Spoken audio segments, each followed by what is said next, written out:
जय भीम दोस्तों। पहले ये वीडियो देखो। दोस्तों इस वक्त की बहुत बड़ी खबर मैं आपको बता रही हूँ। पश्चिम बंगाल से ममता बनर्जी को बहुत बड़ी जीत मिली है। सुप्रीम कोर्ट ने ममता बनर्जी के हक में फैसला सुना दिया है। बहुत कोशिशें की गई, तमाम जद्दोजहद किए गए कि भाई पश्चिम बंगाल के चुनाव को बीजेपी के हक में मोड़ा जा सके, लेकिन बीजेपी के सारे सपने जो हैं सुप्रीम कोर्ट ने चकनाचूर कर दिए हैं। एसआईआर के तहत जो है कई नाम वोटर लिस्ट से काटे गए, खास तौर पर वो नाम काटे गए जो ममता बनर्जी के कोर वोटर बताए जा रहे थे। लेकिन अब सुप्रीम कोर्ट ने एक ऐसा फैसला सुना दिया है जिससे भारतीय जनता पार्टी, चुनाव आयोग और एसआईआर की प्रक्रिया पर कई सवाल खड़े हो गए हैं। तमाम मुश्किलें भारतीय जनता पार्टी के लिए आगे सामने आ सकती हैं। ममता बनर्जी ने जो मांग की थी सुप्रीम कोर्ट से, आखिरकार सुप्रीम कोर्ट ने वो मांग पूरी कर दी है। यानी कि अब जो नाम काटे गए थे वो वापस से वोटर लिस्ट में जुड़ सकते हैं। 90 लाख वोट बताए जा रहे हैं जो काटे गए थे, और 90 लाख वोट वापस से भी जुड़ सकते हैं अगर सही तरीके से सुप्रीम कोर्ट के फैसले के अनुसार पूरी प्रक्रिया के तहत काम हो तो ममता बनर्जी की जो तमाम कोर वोटर्स है वो एक बार फिर से उनके हक में वोट डाल सकते हैं, जिससे भारतीय जनता पार्टी की तमाम कोशिशों पे पानी फिर चुका है।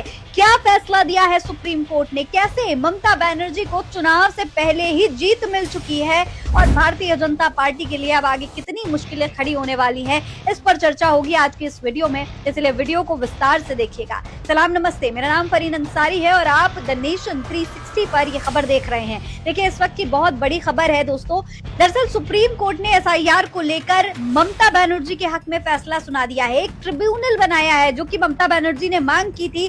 वो ट्रिब्यूनल जांच करेगी कि जो नाम वोटर लिस्ट से काटे गए थे वो सभी नाम सही थे, क्या वो नाम वाकई में काटे जाने चाहिए थे। अगर वो नाम सही निकलते हैं, अगर उनकी जांच होगी, सब कुछ सही निकलता है तो एक बार फिर से उन्हें वोटर लिस्ट में जोड़ा जाएगा। वो तमाम नाम जो है वोट डाल पाएंगे। वो तमाम लोग जिनके नाम काटे गए थे, 90 लाख लोग जिनके नाम काटे गए थे, वो फिर से वोट डाल पाएंगे। यही मांग ममता बनर्जी ने की थी जो कि सुप्रीम कोर्ट ने सुन ली है। तमाम ट्रिब्यूनल्स बना दिए गए हैं। देखिए दैनिक भास्कर की रिपोर्ट के अनुसार सुप्रीम कोर्ट ने कहा है कि पश्चिम बंगाल में चुनाव से 2 दिन पहले तक सप्लीमेंट्री लिस्ट में नाम जुड़ने वाले वोटर्स मतदान कर सकेंगे। जिन वोटर्स की आपत्ति ट्रिब्यूनल में पेंडिंग होगी उन्हें वोट डालने की इजाजत नहीं होगी। यानी कि जिनकी आपत्ति पेंडिंग होगी, जो प्रक्रिया में क्लियर नहीं कर पाएंगे, वो वोट नहीं डाल पाएंगे। लेकिन इसके अलावा जो ट्रिब्यूनल जिनको सही बताएगी वो तमाम वोटर्स एक बार फिर से वोट डाल पाएंगे, भले उनका नाम पहले लिस्ट से काट दिया गया हो एसआईआर की प्रक्रिया में।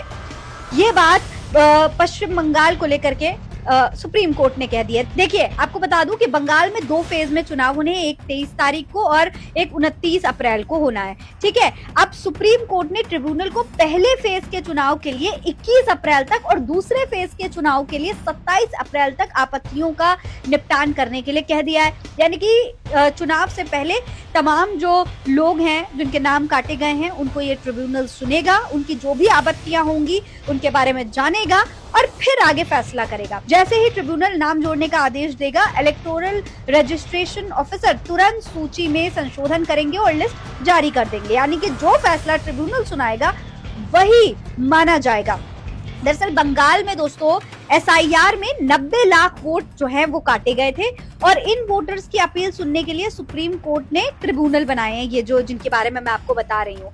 एसआईआर सूर्यकांत और जस्टिस जयमाल्या बागची की बेंच ने एसआईआर प्रक्रिया को चुनौती देने वाली याचिकाओं पर सुनवाई की और ये जो फैसला है ये सुनाया। ये खास तौर पर टीएमसी की तरफ से अपील दायर की गई थी, ये याचिका टीएमसी की तरफ से दायर की गई थी जिस पर टीएमसी के हक में, ममता बनर्जी के हक में दोस्तों फैसला सुनाया गया है। इसके अलावा सुप्रीम कोर्ट ने यह भी कहा है कि ट्रिब्यूनल पर ज्यादा बोझ नहीं डाला जाना चाहिए, लेकिन एक मजबूत अपील प्रणाली जरूर है ताकि असली वोटर्स के अधिकार सुरक्षित रह सकें। अगर बड़ी संख्या में वोटर बाहर रह जाते हैं तो चुनाव में जीत का अंतर कम होता है तो नतीजों पर सवाल उठते हैं। इलेक्शन कमीशन ऑफ इंडिया और राज्य सरकार ट्रिब्यूनल को पूरा सहयोग दे। यानी कि इलेक्शन कमीशन से भी कह दिया गया है कि भैया आपको सहयोग देना पड़ेगा। राज्य सरकार को भी सहयोग देना पड़ेगा, यानी कि जो ममता बनर्जी की सरकार है उसको भी सहयोग देना पड़ेगा। तो अब ये जो ट्रिब्यूनल है ये फैसला सुनेगा, इस पर ज्यादा बोझ ना पड़े ये तो कहा है सुप्रीम कोर्ट ने, लेकिन जो फैसला ट्रिब्यूनल सुनाएगा उसी को एकदम सुनिश्चित माना जाएगा। देखिए, सुनवाई के दौरान ये भी बताया गया कि 19 ट्रिब्यूनल के सामने 34 लाख से ज्यादा अपीलें लंबित हैं। ये ट्रिब्यूनल रिटायर्ड हाईकोर्ट जजेस की सुनवाई में बनाए जाएंगे, यानी कि जो रिटायर्ड जजेस होंगे वो इस ट्रिब्यूनल में शामिल होंगे। और पश्चिम बंगाल में एसआईआर अभियान का मकसद वोटर लिस्ट से डुप्लीकेट और अयोग्य नाम हटाना बताया जा रहा है। हालांकि दोस्तों, इस पर सियासत अब तेज हो चुकी है। जो टीएमसी की सरकार है वो लगातार कह रही है कि कई मतदाताओं को जबरदस्ती हटाया गया, बिना ठीक तरीके से जांच किए हटाया गया ताकि उनके वोट बैंक पर असर पड़ सके। लेकिन दूसरी तरफ जो इलेक्शन कमीशन है वो इसे निष्पक्ष बता रही है। अब सुप्रीम कोर्ट ने जो फैसला सुनाया है दोस्तों, उसके आधार पर आगे पूरी प्रक्रिया की जांच होगी। ट्रिब्यूनल फैसला करेंगे कि क्या कुछ होने वाला है। लेकिन इससे दोस्तों भारतीय जनता पार्टी के ऊपर बहुत बुरा असर पड़ने वाला है। देखिए, भारतीय जनता पार्टी हर तरीके की कोशिश कर रही थी इस बार बंगाल के चुनाव पर पकड़ बनाने की। ममता बनर्जी का कोर वोट बैंक जो बताया जा रहा था उस पर असर डालने की हर कोशिश की गई। तमाम राज्यों के मुख्यमंत्री को बुला करके जो है रैलियां करवाई गई, प्रधानमंत्री आए, तमाम रैलियां की। और इसके अलावा एसआईआर की प्रक्रिया के तहत भी तमाम जो है नाम काटे गए, वोटर्स के वोटर लिस्ट से नाम हटाए गए। खास तौर पर वो नाम हटाए गए जो कि ममता बनर्जी के कोर वोटर थे। अब इससे होता क्या कि ममता बनर्जी का कोर वोट बैंक था, जब वो हट ही जाता, वोट ही ना डालता, तो साफ तौर पर भारतीय जनता पार्टी जिन लोगों को खुद इन्फ्लुएंस करने की कोशिश कर रही है बंगाल में, वो भारतीय जनता पार्टी के हक में वोट देते जाकर के, और भारतीय जनता पार्टी जो सपने देख रही थी वो पूरे हो जाते। लेकिन इन सब के बीच ममता बनर्जी सुप्रीम कोर्ट पहुंच जाती हैं, एसआईआर की प्रक्रिया पर सवाल उठाती हैं, और तो और अब फैसला भी सुप्रीम कोर्ट ममता बनर्जी की सरकार के हक में ही दे देती है। ममता बनर्जी ने जो मांग की थी उसको सुन लिया जाता है। अब आगे क्या होगा, क्या फैसला ये ट्रिब्यूनल सुनाएंगे? 90 लाख वोट जो नाम काटे गए थे वोटर्स के, क्या वो 90 लाख लोग वापस से वोटर लिस्ट में शामिल हो पाएंगे? वैसे अब भारतीय जनता पार्टी इस वक्त बेहद टेंशन में है, क्योंकि अगर ये 90 लाख वोट वापस से वोटर लिस्ट में जुड़ जाते हैं, 90 लाख भी छोड़िए, अगर 50 लाख वोट भी वोटर लिस्ट में ममता बनर्जी के जो कोर वोट बैंक है अगर वापस से वोटर लिस्ट में जुड़ जाता है, तो भारतीय जनता पार्टी के तमाम जो सपने हैं, जो तमाम तरीके की कोशिशें कर रही है भारतीय जनता पार्टी, वो सब कुछ चकनाचूर हो जाएंगी।